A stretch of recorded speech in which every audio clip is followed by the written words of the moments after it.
G'day guys. Today I've been working around in Realmworks and just changing the way I think about things a bit in relation to creating equipment articles and trying to set up merchants and their wares that they have for sale. I don't know about you, but one of the things that I always sort of scramble to do is when my players walk into a city or into a town and they ask to go and buy stuff. It's always a scramble to say, all right, yeah, quickly, what's for sale at the shop? What sort of prices are that? How much quantity do they have of these items? Um, and it's something I've let myself get into trouble with before, where I let them go into a magical store, and I really hadn't thought about what was for sale before they went in, and I really almost destroyed my game by allowing too much magic items to be purchased. For anyone who's played a lot of 5th edition, you'll obviously know that it's not a high magic campaign world currently. So, yeah. So thinking about what I can do to sort of make this easier for myself. So we're going to flick over to Realmworks now. And you can see in front of me I've been working on some items. There's our block and tackle with a few pictures in it. But to show you what I've been thinking, here in my equipment section, what I've done is I've come in and set up a common merchants sort of heading under the equipment section. That's just a heading. I've made it so it never links. And under there I've started writing some articles with a for sale, colon, and what's for sale. So in this case I've got an armor shop, or armor, not really a shop, and I'll explain that in a minute. Here I've listed all of the armor that's currently available in the player handbook. Obviously you've got their normal cost, got their type, you'll recognize the armor class, the strength, the stealth, and the weight, all come from the player handbook. But what I've done extra here is I went online to Reddit and I found this great article that's been created by J. Rob Herring. And basically this is a resource that he gave out to the community, and he's basically gone through the player handbook items and broken them down into different shops. So you've got your Fletcher, your Boa, your Armour, your Blacksmith, your Leather Worker. And then on top of that, he's gone and added some cheap costs, some expensive costs, and where these items would likely be for sale. So would they be available in a massive city, or would they only be available in a town? And obviously, cities are generally going to have more stock than everything else, and this really sort of shows that and represents that. Really quite like that. He goes into some more magic items as well. So you've got availability of magic items, potion availability. I think that's really cool. So I've started utilizing some of his information there. You can see I've got the costs in there.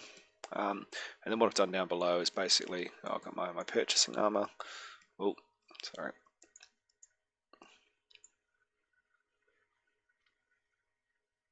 Let's just go back there. One of the problems with having links everywhere is sometimes you can click them and you follow them through, but all good.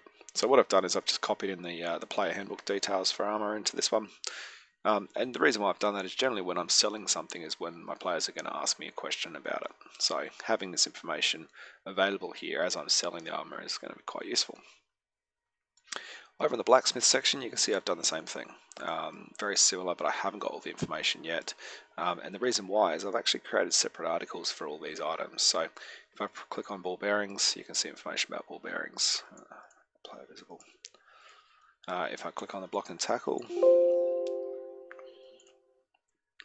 you can see I've got information on the block and tackle. So it's not really necessary for me to have that information here. I found that entering lots of information about armor to be a bad thing, because then every time leather gets written, you get a leather link, and that can be quite painful, where items have more of like a specific unique name, and it's going to come up less often.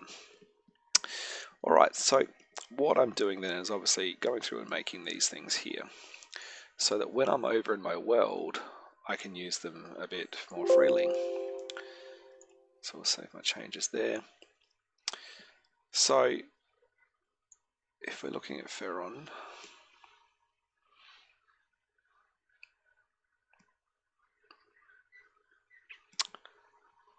we go into Neverwinter. I clicked the wrong one. I'll just do it here. So we go into Neverwinter, go into my district section, into my merchant square, and then let's have a look here at a armory shop. Alright, you can see the old way I used to do things.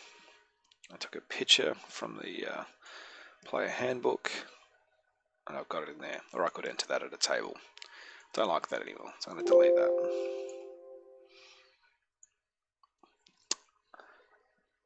Alright, so what I've done instead is I've just created text and I've typed in for sale Armour, for sale Blacksmith. And I can see up here, alright, this shop sells items at normal cost. That lets me know that, you know, there's a bit of competition in the city of Neverwinter.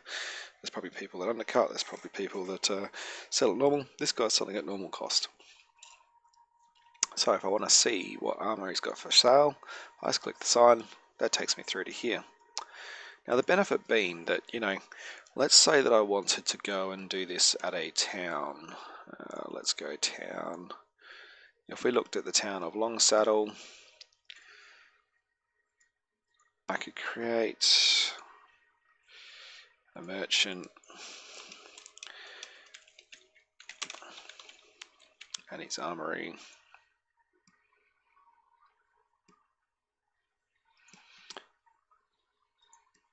And now we can come in here and say, alright, goods sold. Selling armor and protection gear.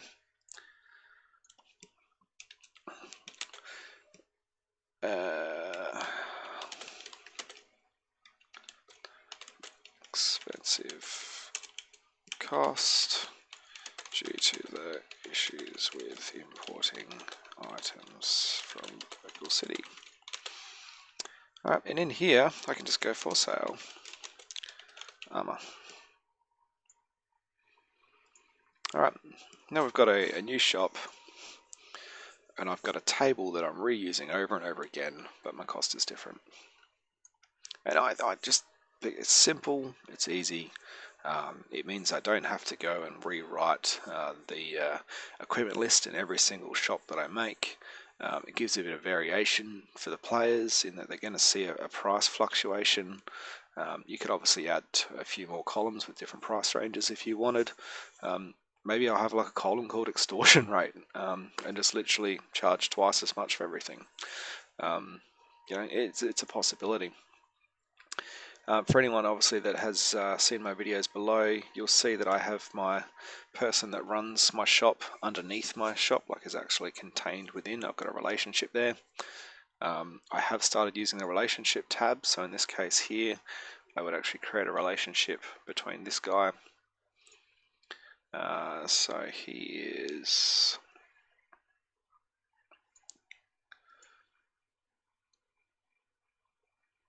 the owner.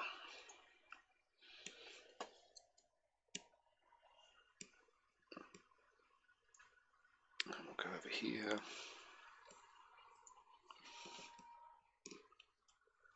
So he's the owner of the armor shop.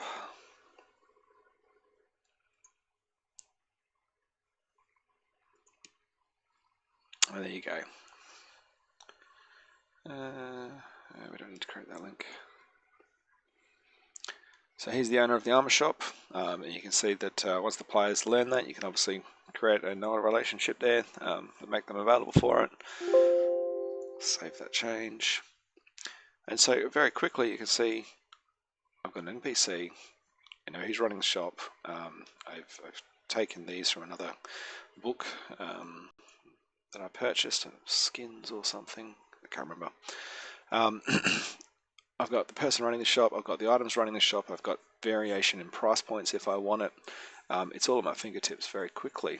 And the added benefit further beyond this is if I wanted to say, let's go over and purchase an old one but a good one, the Arms and Equipment Guide from dmsguild.com. That's something I could do. And then what I could actually do is come down here. Let's see if I can find the arms equipment. Here we go.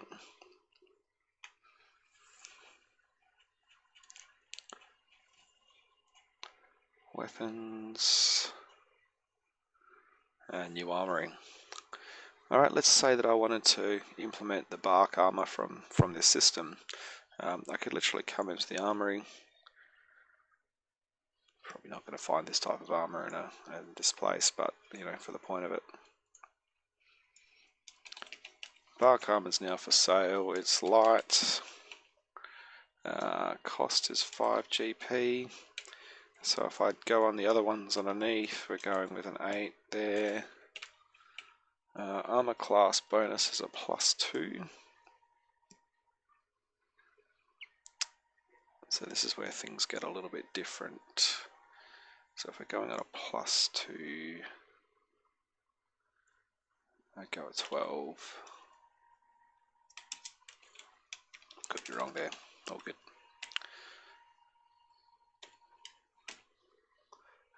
Any stealth impact? No. Oh, actually, there's an armor check penalty there. Okay. And there we go. Now every time someone goes to a shop anywhere in my world, I've got another type of armor that's now available. Now, obviously, I'm not going to really sell bark armor in an armory shop, unless it's in maybe a druidic village or something. I don't know. But the point being is that, you know, if you go and look around the community and you look for other resources, they're certainly out there. And that becomes a bit more apparent for things like the blacksmith.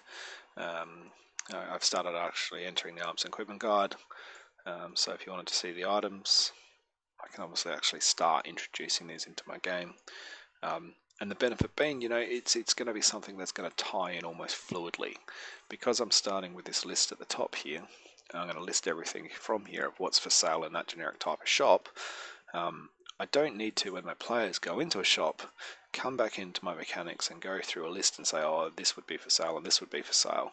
I kind of just go through and I create those for sale lists beforehand, set my price, give an indication of where they'll be available for sale, and just go from there. It's a simple idea. It's just one example of how you can work in Realmworks. Creating content that can be reused over and over and over again. And yeah, I think it could work quite nicely. So if anyone's doing anything else in the relationship to managing shops and merchants, I'd certainly love to see some videos and hear some comments and feedback. So please feel free to provide that. But as always, guys, good luck with everything you're doing out there, and ask any questions in the comments. Thank you.